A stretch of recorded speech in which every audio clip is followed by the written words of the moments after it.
예, 비하인드 뉴스입니다. 2차 남북 정상회담 이야기 계속하고 있는데요. 워낙에 또 전격적으로 이루어졌다 보니까 다른 정상회담과는 달랐던 모습들, 이례적인 모습들도 많았습니다.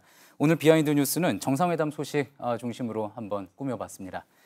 정치부 임소라 기자가 나와 있습니다. 첫 번째 키워드부터 한번 볼까요? 네, 첫 번째 키워드 판문점 가는 길입니다. 판문점 가는 길, 문재인 대통령 일행의 차량인 것 같군요. 네, 어제 청와대가 극도의 보안 속에 회담을 진행했는데 그러다 보니 판문점 길 가는 자체도 극비였습니다. 예. 문 대통령은 소리가 크게 나는 헬기는 이용하지 않고 차량으로만 이동을 했는데 대통령 차량은 보통 경호를 위해서 차가 정지하지 않게 교통신호를 통제합니다. 그렇죠. 그러니까 신호에 한 번도 걸리지 않는데요. 예. 어제는 경찰에도 알리지 않아서 교통통제도 받지 않았다고 합니다. 예, 그렇군요. 교통 통제를 하고 신호 통제를 하고 그리고 이제 뭐 경찰 차량이 이제 호위를 하고 그러면은 뭔가 중요한 차가 지나가는구나 이렇게 해서 또 눈에 띌 가능성도 있으니까 아마 그렇게 하지 않은 모양인 것 같은데요. 자, 그렇다 그러면은 시내에서부터 이제 청와대에서부터 나올 때 신호에 차량이 대통령 차량이 일행이 걸렸을 수도 있겠군요. 네, 아마 그랬을 가능성이 있을 겁니다. 예. 그만큼 극도의 보안 속에 이뤄진 이동이었습니다. 그리고 준비된 사진 한 장을 보면서 이야기를 계속 이어가면요. 가장 앞에 있는 차량이 북한 측 차량입니다. 예. 그러니까 판문점에서 이동하는 5대 차량 가운데 가장 앞에 있는 것이 북한 차량이고 예. 군사 분계선을 넘을 때 이제 에스코트를 하고 있는 겁니다. 그렇군요. 예, 그러니까 문재인 대통령 일행은 4대의 차량으로만 이동을 한 거죠. 어제 그리고 또 이제 오늘 저 장면을 보면서 상당히 눈에 띈다 했던 부분이 대통령이 내린 차량이 좀 은색 차량이었다는 점입니다. 네, 은색 벤츠였는데요. 대통령용 차량이긴 합니다만 그동안 공식 행사장에서 잘 눈에 띄지 않았습니다. 예. 네, 역시 보안을 위해서 은색 차량을 이용한 것으로 보이고요. 대통령이 은색 차량을 탄 모습이 워낙 이례적이다 보니 방탄 차량이냐, 저 차도 예. 방탄 차량이냐 이런 의문도 많았는데 대통령이 이용하는 차량은 모두 방탄 기능이 돼 있습니다. 그러게 말입니다. 뭐 당연히 돼 있을 것이고 이야기한 대로 그동안은 이제 보통 대통령의 차, VIP의 차라 그러면 검은색 차량이기 때문에 네. 상당히 이례적으로 또 비쳤던 것 같습니다. 자, 그런데 대통령 일행의 차가 4대라고 했었죠. 네. 그럼 4대면 정말 극소수의 정말 필요한 인원들만 이동했다 이렇게 볼 수 있겠군요. 네, 그리고 특히 청와대 전속 촬영팀도 최소한의 인원만 갔었는데요. 예. 그리고 촬영 일정조차도 어제 오후에 임박해서 통보를 받았다고 합니다. 예. 촬영한 영상을 좀 준비를 했습니다.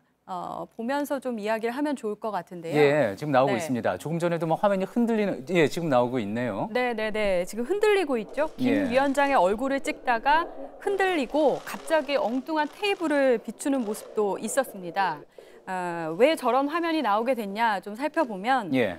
카메라 한 대가 여러 각도의 장면을 찍어야 하다 보니 그냥 카메라를 켜놓고 계속 이동하면서 찍은 겁니다. 그렇군요. 그리고 이제 저희가 앞서 리포트에서도 보시면서 궁금해하신 분들이 있었을 텐데 두 정상의 목소리가 굉장히 약하게 들렸습니다. 그것도 아무래도 카메라가 충분하지 않다 보니까 촬영 장비가 충분하지 않다 보니까 있었던 일이라고 예상해 볼 수 있겠죠? 네, 역시 최소 인원만 가다 보니 마이크 설치가 제대로 안 됐던 것 같습니다. 예. 네, 보통 영상 촬영을 위해서는 또 미리 현장에서 동선을 체크를 해야 하는데 김 위원장이 이미 통일각에 머무르고 있어서 사전에 이 동선도 제대로 체크를 하지 못한 측면이 있다고 합니다. 그러겠군요. 자, 여러모로 전격적으로 이루어진 데다가 보안까지 지키다 보니까 그렇게 될 수밖에 없었을 것 같습니다. 두 번째 키워드 한번 볼까요? 네, 두 번째 키워드는 통일각의 재발견입니다. 예, 어제 회담이 열렸던 북측의 통일각이군요. 네, 맞습니다. 2차 남북 정상회담이 열린 곳이 판문점 북측 지역 통일각이란 곳인데 예. 우리 측 지역의 평화의 집과 같은 회담 전용 건물이지 않습니까? 예. 네, 지상 1층짜리 그리고 지하 1층짜리 460평, 1,500제곱미터가 조금 넘습니다. 예. 밖에서만 보면 좀 평범합니다만 좀 허름해 보이기도 합니다. 네, 근데 화면으로 보셨지만 바닥, 벽면이 다 대리석으로 돼 있어서 예. 상당히 화려했습니다. 특히 벽면에 걸린 백두산 천지 그림이나 회담장에 배치됐던 6폭짜리 병풍이 눈길을 끌었습니다. 하지만 우리 측 평화의 집에서 열린 1차 회담과 비교해서는 다소 소박해 보인다는 얘기도 좀 예, 있었는데요. 그런 면도 있었죠. 네, 아마도 마음에 걸렸는지 김 위원장이 문 대통령에게 다음 정상회담 때 잘 모시겠다고 하기도 했습니다. 예. 사실 때도 애들이 하고 또 매운 장면 중에 하나가 10초 동안 깜짝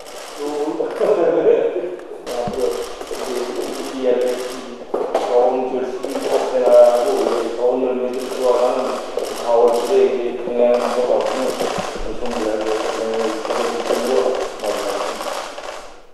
예, 저렇게 이야기하긴 했지만 어제 뉴스룸에서도 이제 언급은 됐습니다. 보통 이제 통일각에서는 남북 간의 실무진이 이제 보통 회담을 많이 했었는데 그 당시에 이제 남측에서 갔던 회담 대표가 통일각을 가면은 남방도 제대로 되지 않을 정도로 열악했다라고 이야기를 했었는데 그것에 비해서는 상당히 화려한 모습이구나 또 그렇게 생각을 해보기도 네. 했습니다.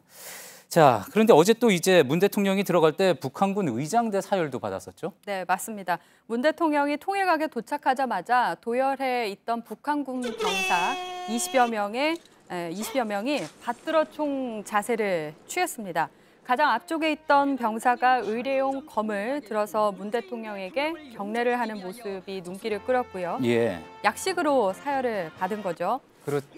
그렇네요. 지금 보면은 뭐 화면에도 나오고 있지만 김여정 제1부부장 모습 나오고 사열하는 모습이 1차 남북 정상회담 때 이제 평화의 집 앞에서 우리 군이 했던 사열과는 조금 더 약식으로 보이는군요. 네, 남북 정상회담이 늘 역사적인 순간이었고 그래서 의전이나 다른 공식 행사 등도 신경을 많이 썼었습니다. 그런데 아시다시피 어제 회담이 전격적으로 또 극비리에 이루어지지 않았습니까? 예. 그래서 내용은 깊었지만 형식은 대부분 약식이었습니다. 문 대통령은 평범한 일상처럼 이뤄진 이번 회담이 달라진 남북 관계의 하나의 징표라고도 했습니다. 예, 앞으로 아무래도 뭐 자주 만나게 되면은 판문점 선언에서 나왔던 것처럼 이제 자주 만나게 되면은 계속 뭐 격식을 갖추면서 만나기는 쉽지가 않겠죠. 앞서 이제 이종석 장관이 또 비슷한 이야기 또 평가하기도 했었고요. 잘 들었습니다. 비하인드 뉴스 임소라 기자였습니다.